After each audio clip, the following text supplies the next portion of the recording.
বিয়ের আগে অনেকের মুখেই শুনেছি যে রিলেশন করে বিয়ে করলে জীবনে সুখী হওয়া যায় না, সম্পর্ক নাকি টেকে না। তো যাই হোক, সেটা শুনে তো আমার মনে একটা নেগেটিভ ভাবনা ছিল। তারপর আমিও বিয়েটা করে ফেললাম। আমাদের দু ফ্যামিলি থেকে মেনে একদম সামাজিকভাবে আমাদের দুজনের বিয়ে দিয়েছিল। তো বিয়েটা না হলে সত্যি আমি বুঝতে পারতাম না যে কথাটা কতটা নেগেটিভ। তার মধ্যেও কথা থাকে যে তুমি যদি সঠিক জীবনসঙ্গী বেছে নিতে পারো তাহলেই তুমি জীবনে সুখী হবে, বা দেখে শুনে বিয়ে করেই বা কটা সম্পর্ক টিকছে, কটা সম্পর্কই ভালো আছে, তাই না? তো যাই হোক, আমরা দুজন তো ঘুরতে বেরিয়ে পড়েছিলাম। তো ফার্স্টে চলে এসেছি আমি একটু কেনাকাটা করতে। তো এখানে এসে দুটো নাইটি নিয়ে নিয়েছিলাম, আর এখানে আমি যে মটকা সিল্ক এই শাড়িগুলো আমি দেখছিলাম। তারপর চলে এসেছি এই থ্রি পিসগুলো আর টু পিসগুলো দেখতে। তো এখানে দেখে দুটোর মধ্যে কনফিউশন হয়ে গেছিলো, তো নেবো কি নেবো না সেটা ভাবতে ভাবতে বিশ্বাস বলল চলো আগে ঘুরে আসি। তো তারপর দুজনে তো ঘুরে টুরে তারপর এই যে চলে এসেছিলাম একটু রাতের হালকা পাতলা একটু ডিনার করতে। তো চলো ভিডিওটা কন্টিনিউ করি, তোমরা দেখতে থাকো।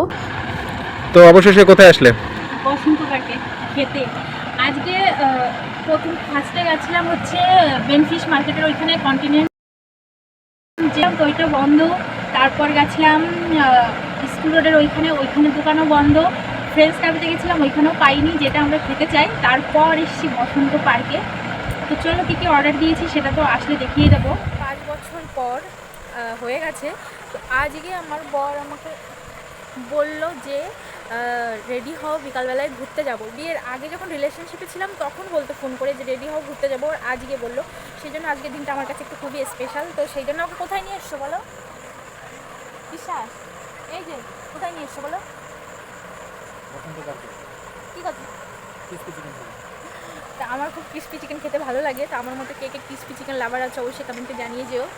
তো আমরা এখন এসেছি বসন্ত পার্কে।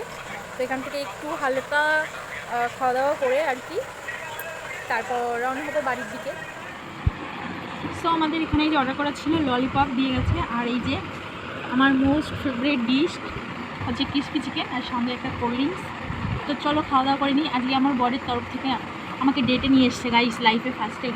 হ্যাঁ, আর কোনোদিন তো আনিনি। আরে এটা তুমি নিজে থেকে বলেছো আমাকে যে রিমা তুমি রেডি হও, বিকালবেলা তোমাকে নিয়ে ঘুরতে যাবো, মানে খেতে যাবো।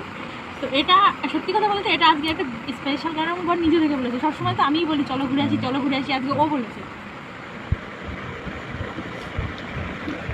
তো এখানে পার্কে ফার্স্ট টাইম ললিপপ ট্রাই করছি। আগে যদি খেয়েছি অন্য কিছু, কিন্তু ললিপপ খাইনি। আগে তো শুধু ক্রিসপি চিকেনই খেয়েছো। ক্রিস্পি চিকেন খেয়েছি, তারপরে এই খেলাম না ফ্রাইড রাইস, তারপরে চিলি চিকেন। হ্যাঁ, কিন্তু ললিপপটা আজকে প্রথম। হ্যাঁ, ললিপপটা আজকে প্রথম ট্রাই করছি। পকোড়াও খেয়েছি।